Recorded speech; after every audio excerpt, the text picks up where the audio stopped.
Magandang araw na naman sa inyo lahat mga ka-J lovers. So may dinala na naman sa atin para ayusin. Ito ay isang concert, medyo maliit lang tong amplifier. So problem ito, hindi tumutunog. So yan yung model KCS 222. So problem nito, hindi tumutunog. Yan. Sabi na may-ari, bigla na lang daw tong nawalan ng tunog. So ating aalamin yan mamaya. So nakasagad na yan yung volume natin.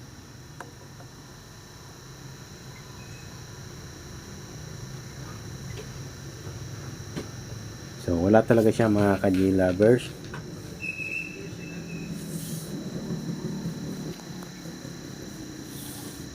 So titingnan natin to.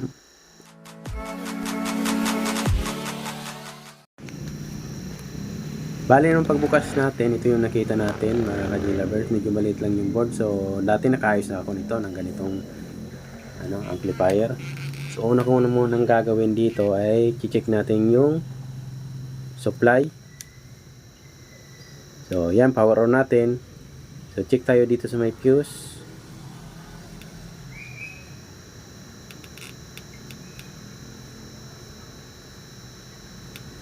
So dito na tayo sa bandang lampas nyo na. So 29 volts ang baba yan mga ka-J lovers. So lipat natin sa kabila, 29, ganun din. So ibig sabihin open tong isa. Pag kabila dito 58. Kulay red na test lead natin o test prod natin ay open. Yan, open yan mga ka-J lovers. So pag tinis natin to, so meron tira pang capacitor dyan, siyempre ma-detect natin na magbabaser yan. So pero open yan.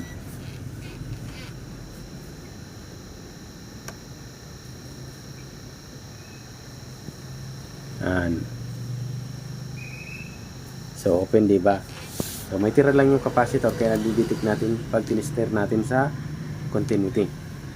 So ang gagawin natin, tatanggalin natin yan, papalitan dahil may tira pa tong capacitor. Pababa na rin yung supply niya. So tatanggalin lang natin.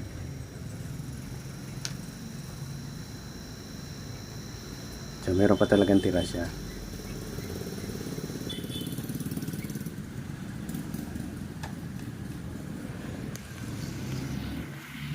Yan. Pag tinignan mo yung loob, parang hindi naman naputol. Ito yung namigay, parang hindi naman naputol. So una muna natin gagawin, check natin yung mga output. Once naman kasi na may shorted yan, automatic yan, putok yung fuse nyan. Kaya dapat ma-check muna natin tong mga output transistor.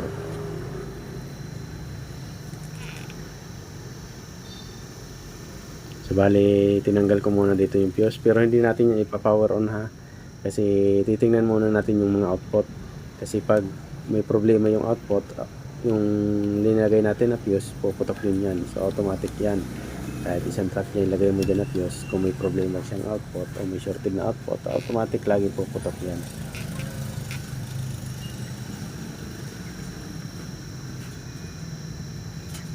So medyo mainit pa tong fuse na to.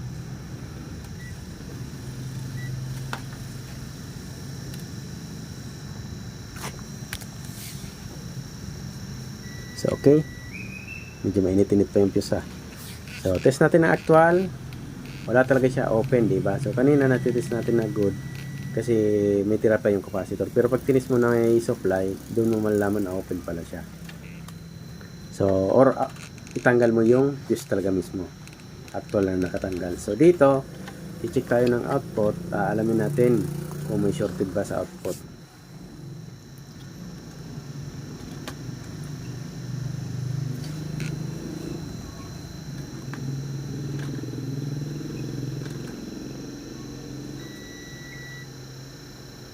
Check tayo sa output. So 151, good yan mga ka-J lovers. Sa 5 button yan, nasa 98 to 100, mga ganyan, 100 plus. Ito 153. So depende sa resistor na nakalagay dyan. So 150 plus to 151, 52. So ibig sabihin lahat sila good sa 151 ohms. Wala tayong na-detect na shortage. So ibig sabihin safe tayo maglagay ng fuse at i-power on, i-try natin. So kung may problema yung drive, pwede rin, nakakaputok din ng fuse yan siguro.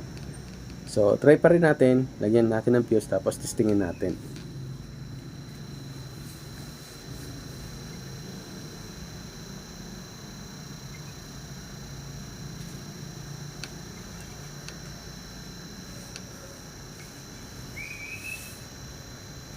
So yan, nilagyan natin ng fuse ha.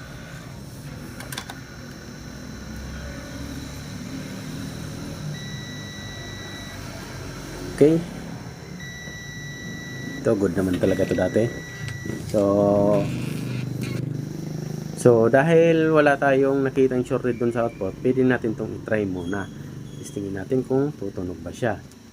So pag tumunog naman to, check natin yung mga drive kasi baka may mga kalawang. So kailangan din natin siyang palitan.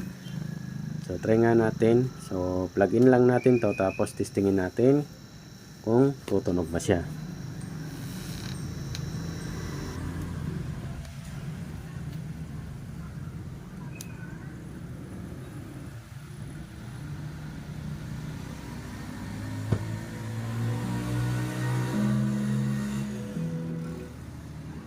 So yun, nakita nyo mga ka-J-Lovers, tumunog naman siya. So next ko lang yung music natin. So lagi ako nakaka-copyright sa Facebook dahil sa tugtog na to. Pero sa YouTube okay lang naman. So kita nyo, nung paglagay natin ng fuse, tumunog naman siya. So aalamin natin kung left and right yung tumutunog. Yan, may tunog siya. Ibig sabihin, good yung kabila. Balik natin to.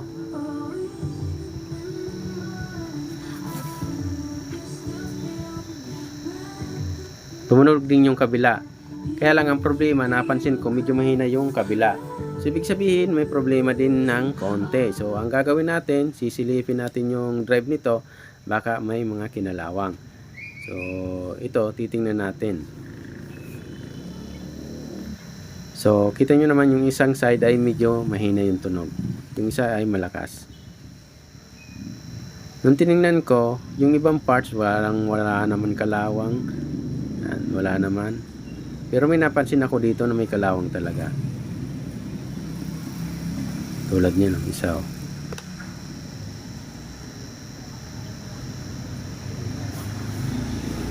So, pwede nyo naman palitan itong lahat kung medyo mabudget yung customer. Palitan nyo. Ito, kalabang grabe ito. Pwede nyo naman palitan ito lahat. Pero kung nagtitipid, siyempre titingnan lang natin yung may mga kalawang dyan. Yun na lang ang tatanggalin natin at papalitan. So, may nakita na tayo yung may mga kalawang. So, ang gagawin natin ay baklasin ko lang to at tatanggalin natin yung may mga kalawang. Tapos, itong fuse pala, so solder ko muna to. Kasi tumunog naman. So gagayahan natin kanina nakasolder para in case hindi siya mag loose. So minsan kahit hindi mo naman solder yan kasi maliit lang naman tong amplifier na to, so hindi naman masyado mag-loose yan. So kadalasan sa nag-loose pag nag-over current, so grabe yung kinakain na kuryente dahil sa malalaking speaker ginagamit, so umiinit din naman. So ito sinulda pa rin natin para gaya lang natin yung pagkagawa ng factory. So yan, solder lang natin tong fuse, tapos next baklasin natin ha. Okay na yan. So baklasin ko lang to mga ka-J-Lovers, tapos tingnan natin. Nung binaklas ko, may napansin ako dito. So may history na pala ito ng repair. May nakalagay dito ang capacitor. Yan, medyo mababa lang to, 0.1. So, bakit kaya nilagyan dito? Ang nagtataka ko, parehas ground yung kinabitan niya. Yan. Ewan ko kung bakit may nakalagay dito. Ito, parehas ground yung nakabitan. Baka may nag-repair na nito, nilagyan lang dito. Ewan ko kung ginawang palamot ito para may sabihin lang na may pinalit na parts. Joke lang mga ka-J-Lover. Binibiro ko lang kayo. So, talagang makadikit naman to. Parehas kasing yung ground yung kinabitan ng capacitor na to. Nagtataka lang ako. Okay. Natanggal ko nga agad oh. So, parehas dito sa kulay black kinabitan na paa. Yan. Bakit kaya nilagay yon? So, wag na natin isipin yun. Kung bakit nilagay yun, sasakit lang ulo natin. Hehe. So, parehas kasi black o parehas yung ground nilagyan. So, next natin, tatanggalin ko lang yung mga nakita natin na na kinalawang, tapos palitan natin. Subali may sinilip ako dito mga ka-G-lovers, meron ako nakita mga crack na yan. Kita nyo, crack na. Cold solder na rin yan. So, ang gagawin natin, re-resolder lang natin to din. Tapos yung may mga kalawang ay papalitan natin. So, yan lang muna yon gagawin natin. So, ito, re-resolder natin to. Hindi naman to kinalawang.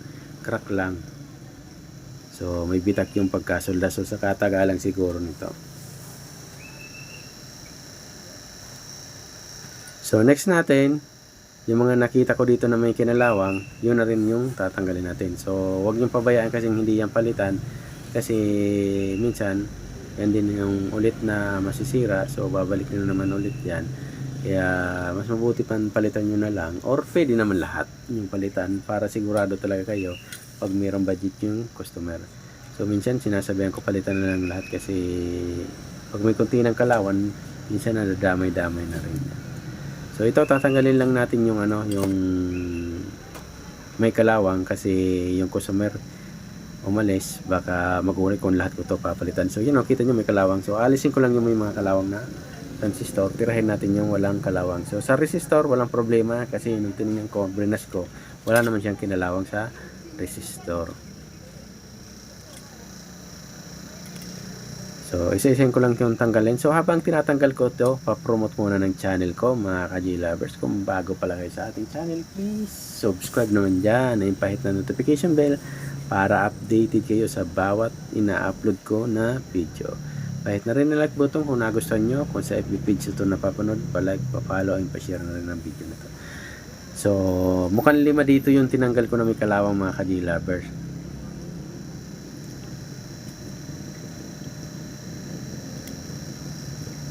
So, sinipat-sipat ko pa, tinignan ko talaga maigi.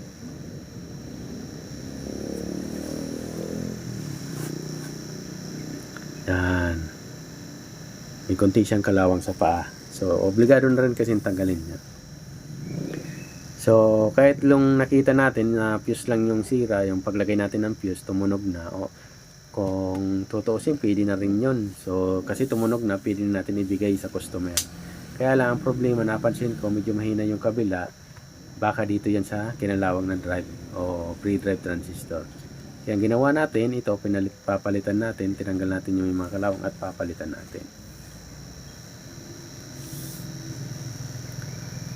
Pero pares nila sila tumutunog. Medyo mahina lang dikit. Oh, mahina lang pala konti dito sa isang side. So, yun o, kita nyo kalawang. Yan.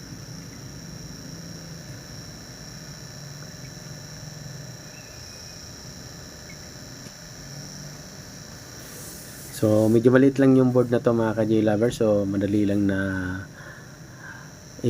trace din to. Saka makita yung mga may kalawang kasi konti lang naman yung parts. So, hindi naman masyadong karamihan. So, almost di naman naglalayo sa 5 boto yung dami ng parts nito sa main amplifier.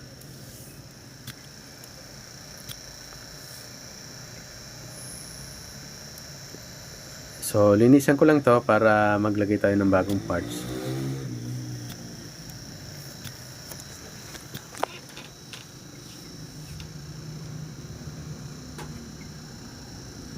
So, mga 5 yata yung natanggal ko dito, mga ka-G-lovers, na nakita ko may kalawang.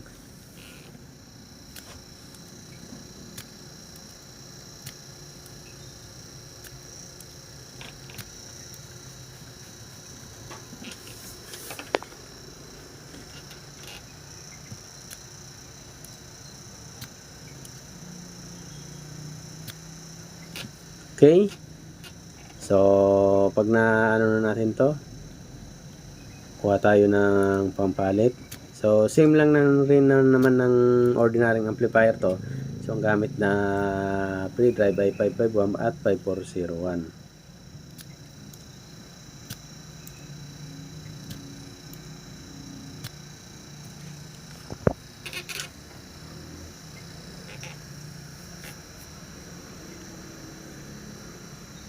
So, So ito nakita ko parang ewan. So ayusin ko na lang siguro yan.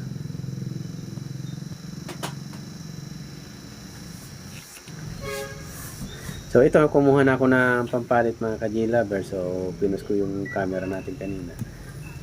So test ko muna to para sigurado tayo. Baka kasi yung mailagay natin may leaks, magka-problema pa tayo paghanap niyan. So importante yan, bago nyo kabit, test nyo muna. Pero dito sa ganitong pre-drive transistor, itong 5515401 na parang may karton, so probe tested ko na yan, wala naman ako nakikita. Tatagalan ko na nag-repair, wala naman ako nakikitang may leak dyan. So hindi pa man nakakadaan ako na may leak o may sira. So ganito yung maganda na transistor, yung parang may karton sa paa.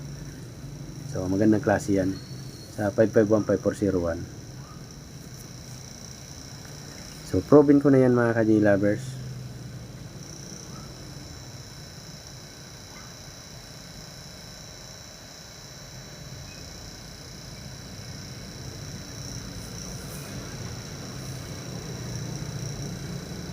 So, okay. Dahil natis na natin, so pwede na natin itong ikabit.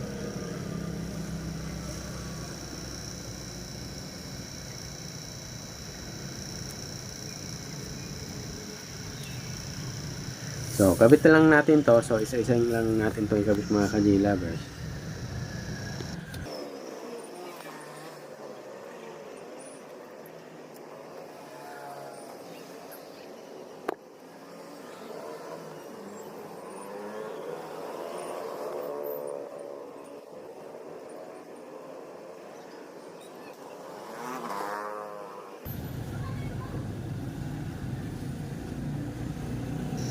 So, bali, resolder lang natin to. So, kahit hindi ko na siguro test yung biasing nito kasi tumunog naman siya mga ka-G-Lovers. So, ang ginawa lang natin ay pinalitan lang natin yung may kalawang na transistor. So, pwede natin try na to agad.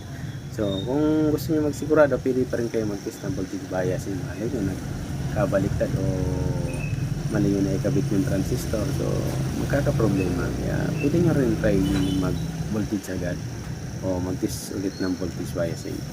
Pero kung alam nyo naman sigurado tama yung kinabit yung transistor, tama yung position, so kahit wag nyo na ng voltage biasing, kasi kanina tinesting natin tumunog naman, so tutunog na din. Kasi wala naman tayong pinalaw na iba, nagpalit lang tayo ng transistor na may kinalawang.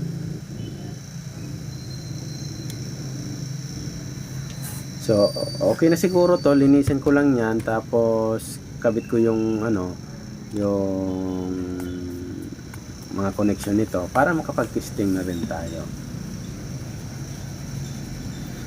So, importante maglinis kayo lagi dyan kasi, yun nga, sinasabi ko, yung mga maliliit dyan na tinapsong delikado. So, ito na siya. Okay na to. Thank you very much sa lagi yung pagsubaybay sa ating channel. So, yan na yung mga pinalit natin na transistor. Kita nyo. So, okay na to. Maraming salamat.